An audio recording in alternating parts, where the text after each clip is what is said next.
hore inta joogo ugu horeeyo ra'iisul wasaare ku-xigeenkii hore Axmed Cabdisalaan iyo wasiiradii hore oo wasiirka arrimaha dibadda oo hadda noo xiriirinhayo shirka iyo wasiirro kale oo hore siyaasiyiinta ururada bulshada iyo cid kasta oo shirkan ka soo qayb gashay. Assalaamu calaykum waraxmatullaahi wabarakaatuh. runtii furitaanka shirka iyo ujeedada shirka madaxweynihii martida loo ahaaba noo sheegay. marka ugu horeysa waxaan rabaa inaan halkaan mahadcelin iyo bogaadin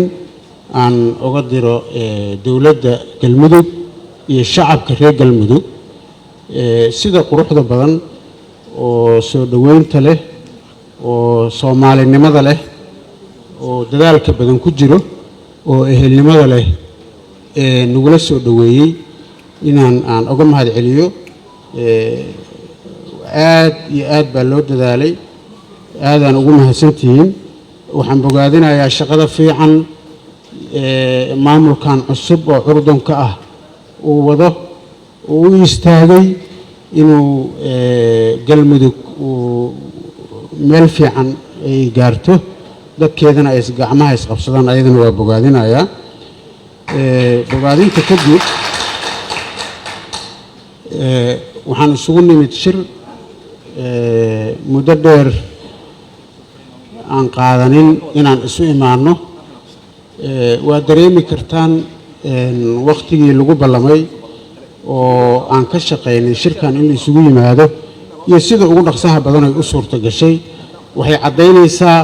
muhiimadda uu leeyahay shirkan. wuxuu muhiim u yahay waa shir wada tashi ah oo dowladaha xubnaha ka ah dowladda federaalka ay ku tashanayaan. waa shir ummadda Soomaaliyeed meel walba ay joogto looga hadlayo maslaxadeeda, horumarkeeda, isdhexgalkeeda, siyaasadeeda, amnigeeda iyo dhaqaalaheeda. waa shir loogu talagalay dowladaha xubnaha ka ah dowladda federaalka inay isku warsadaan maanta meesha ay Soomaaliya maraysa, iska warsadaan danahooda iyo shaqadooda iyo siyaasadahooda iyo mas'uuliyadda saaran ay ka sheekaystaan. arrimaha amniga laga hadlo, siyaasadda laga hadlo, dhaqaalaha laga hadlo, arrimaha bulshada laga hadlo, doorashada laga hadlo sidii loo wadaagi lahaa marxaladda maanta taalo oo kala guurka ah, sidii looga gudbi lahaa in laga wada hadlo. waa wax mustaqbalkii ummadda Soomaaliyeed oo dhan ku xiran. waa wax dowladda federaalka ah aan xubnaha ka nahay oo dowladdanada ah dan u ah, ayna ku faraxsan tahay, ay og tahay waxa aan ka shaqaynaynana ay tahay wixii nidaamka federaalka uu noo ogolaa oo ahayd in la sameeyo dowladaha xubnaha ka ah dowladda federaalka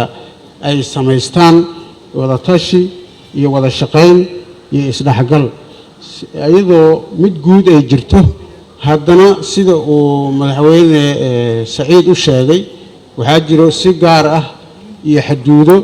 iyo darisyo iyo maxay ahayd si la isu leeyahay. annaga dowlad ahaan dowlad koonfur galbeed waxaan daris leenahay, daris weyn baan leenahay, xaduud dheer wuxuu nagala dhaxeeyaa dowladda Jubbaland, mid kale oo ka sii dheer asagana saasoo kale ah Hirshabeelle, mid kale gobolka Banaadir. intaba waxaan rabnaa in wada shaqayn joogto ah iyo xiriir dhab ah aan samaysano iyo isdhexgal bulshadaas ah oo ku salaysan